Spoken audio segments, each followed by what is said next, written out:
Mama T, the OG here, divorce doula, and I see you, Queen. I see you.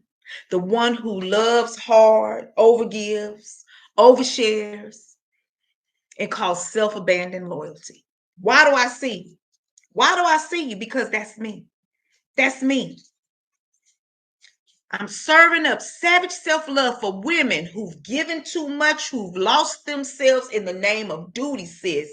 It's time to take your power back, heal, recover, and remember that love should heal, inspire, and not hurt. Love should heal you and not break you. And in this episode of Love Don't Hurt No More, we are going to be talking about bleeding for people who won't even give us a band-aid. Come on, come on. Bleeding for people who will not give us a band-aid. And as I've spoken in previous episodes, I've discussed how I was there for everybody else and how I was constantly overgiving and oversharing, overproducing. Why? Because I felt like it gave me value. I felt like doing for others and satisfying others' needs gave me value. But while doing all of that, I was draining myself and I was allowing others to drain me. So let me say this loud and clear. Stop bleeding for people who would not hand you a band-aid. And if that stung a little bit, good. It should sting because this episode is about breaking the spell of self-sacrifice. Breaking the spell of self-sacrifice. Okay. So there's moments when you poured into people who couldn't or wouldn't even have your back. And we know this. Why? Because those people have been tested and they've showed up very little, where you have showed up with this grandiose experience for them, making sure that they have, making sure that their needs are met, making sure that they're happy, in which it's never enough. So, how are women conditioned to continue to sacrifice for love? Well, the savage truth is they'll take as long as you keep giving. As long as you keep giving to them, honey, as long as you keep sharing, as long as you keep making yourself available, they're going to keep taking. And then you have those of us who are givers. We naturally give. And many times, because we are givers, we always stay in an energy of abundance. We always have it to give because we are givers. And many times that becomes part of our blessing. We are the people that usually always have to be able to share with others. But you've heard that scripture about casting your pearls to swine. There is an art to giving. We must give to people that are going to take whatever resource we have shared with them, and they're going to take that and multiply it. They're going to use it to help to better themselves and in turn help you better yourself. But for whatever reason, us givers, honey, are addicted to the people that take, don't know how to multiply, and don't give back. Come on, raise two hands.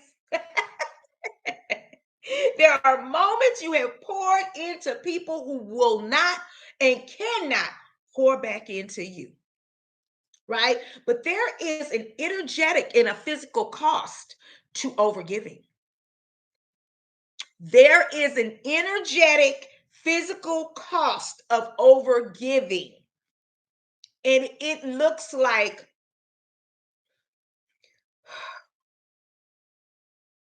being tired, being overwhelmed, being overworked, not having clarity, being confused, feeling misused and used. There's an energetic and physical cost to overgiving, and it ends up playing on our physical bodies as in illnesses, depression, anxiety, high blood pressure, diabetes, even some cancers, right? Liver conditions. Boundaries aren't walls, they are actual lifelines. And many times, us as givers, being raised and programmed into giving and sharing and always being of service as women, many times we aren't shown how to create boundaries. We literally many times are raised to believe that we are here just to serve and give. There is no other identity than that. And that's a damn lie. That's a damn lie. Boundaries aren't walls. They are lifelines. And saying no is actually saying yes to yourself. If you like what I'm saying, hit the like button right now. Hit the like button. And I need to ask you, have you said yes to yourself? So if saying no is actually saying yes to yourself, have you said yes to yourself yet? If you've said yes to yourself or haven't said yes to yourself and you want to say yes to yourself, go ahead and leave a comment. Share. Share with me how and what you feel you need to do to begin saying no to others and yes to yourself. Because that is so, so important. So I want to give you this self-check ritual. Before you give, before you share, and before you serve, I want you to ask yourself, am I bleeding or am I flowing? Ooh. Ooh. Am I bleeding or am I flowing? Say that with me. Am I bleeding or am I flowing? Put that in the comments. Are you bleeding or are you flowing? And I'm going to give you that love flip script by saying, I choose to pour into those that pour into me. This is about reciprocity. And we haven't learned reciprocity. Most of us have not learned the art of receiving. I know I didn't. And for the year 2022, my theme for that whole year was what? Reciprocity. Reciprocity. Because it was very important to me that I begin to see a return on many of the things that I shared and gave with people. This is a lot about love relationships and about being with a partner, but this also has to do with how we were conditioned growing up as women to where we feel like we must overgive, overshare, overserve. I mean, how many of you right now are a mother, a wife, a daughter, a sister, a friend on the church committee, on the PTA board, on the board at the hospital, working for someone in a service based industry, right? You also doing volunteer work. You head of the cheerleading team. You over there, you're coaching for the kids. Like you're working with the Girl Scouts. You have all of these things on your plate because why? It actually helps you to feel worthy. It helps you to feel important. Many of you right now, if you thought about releasing all of those titles and all of those service-based activities, your body will go into shock. Your body will go into shock. You would not know how to function without all of those service-based activities. Tell me how I know. Ask me how I know. So before you give, ask yourself, am I bleeding? Am I overgiving? Am I oversharing? is this something I actually want to do? Many times we're giving and sharing, and it's not what we really want to do. Is this something I really want to do?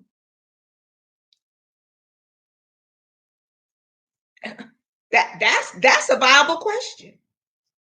Is this something that I really want to do?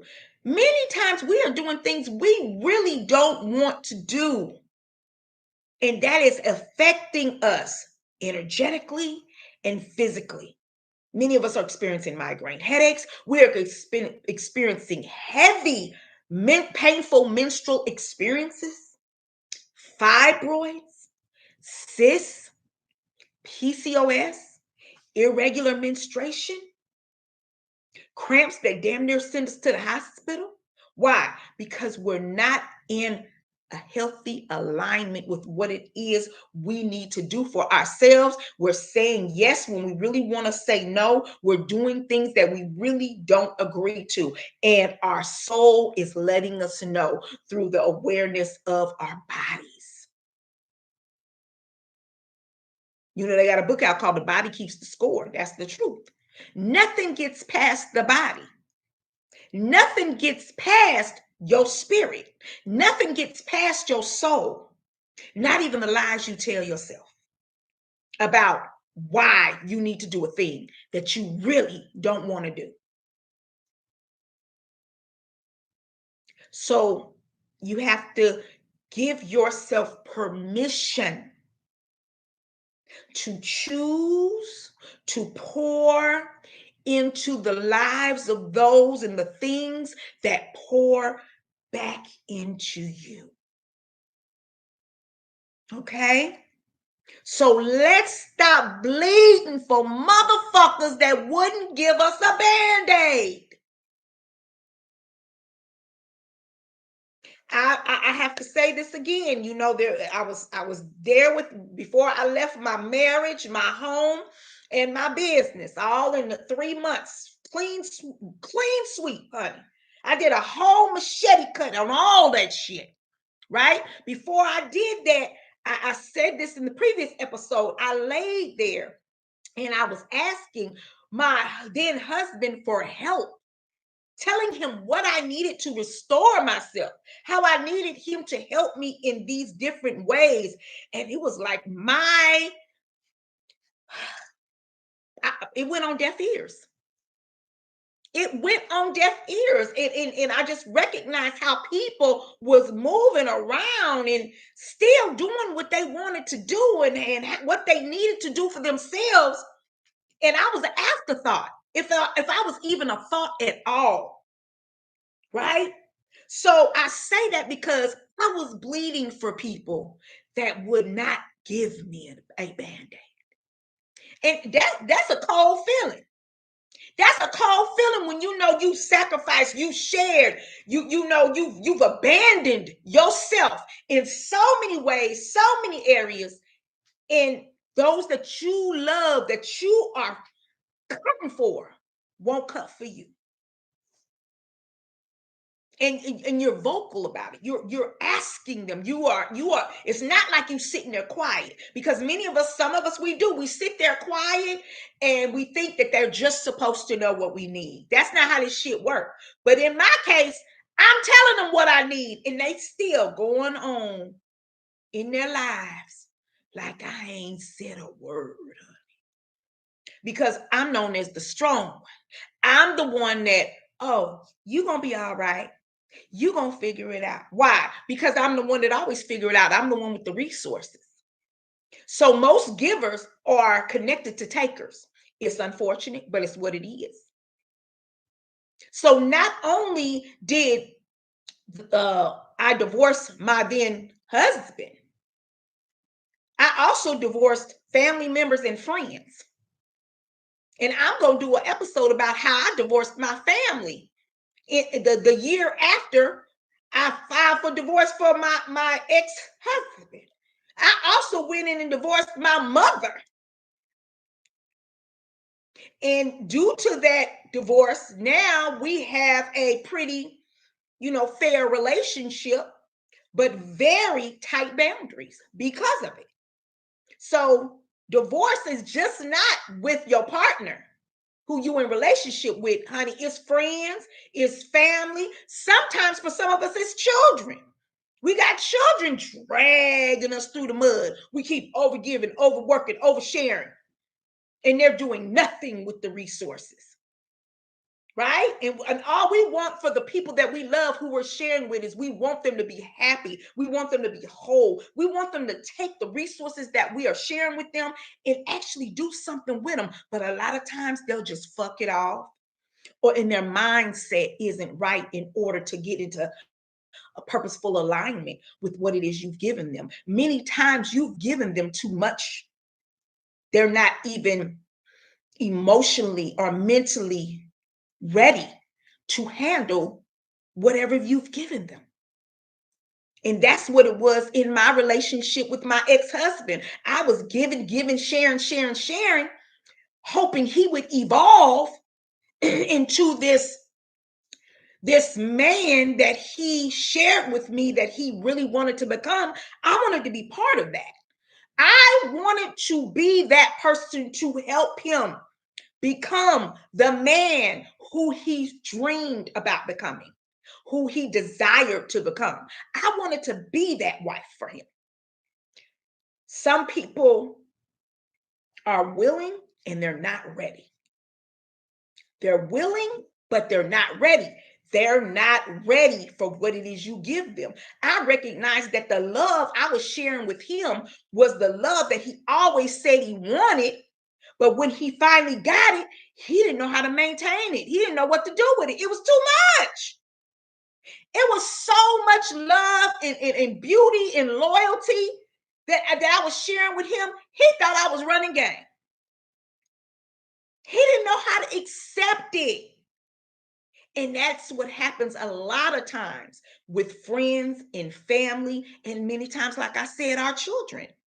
They're not ready within their consciousness to accept that type of love experience. And most of the time, what will happen is they'll fuck it off.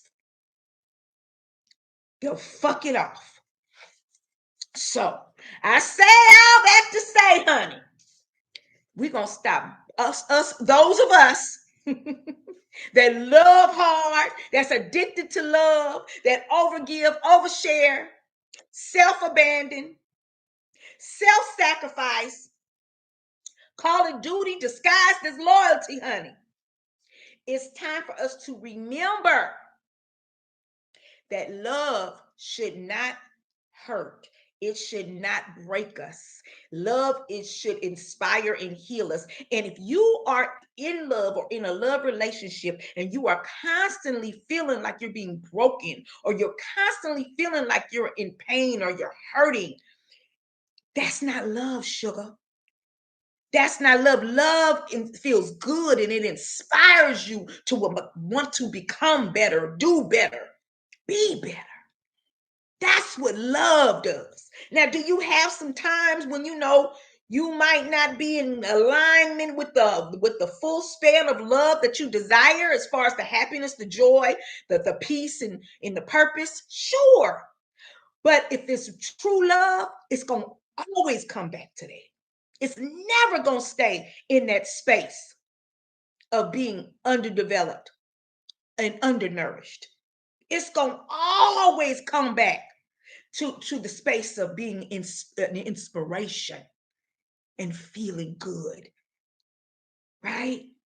So this is Mama T, your OG divorce doula, reminding you to stop bleeding for motherfuckers that will not give you a band-aid. Stop bleeding for love. Start breathing in sovereignty, because love, it should inspire you to be better, to increase your joy, your peace, your purpose, and your greatness. Go ahead and subscribe to this channel if you're feeling and you're picking up what I'm putting down. And also go ahead and become a member of our Love Rehab Collective for those of us who overgive, overshare, and love hard, honey.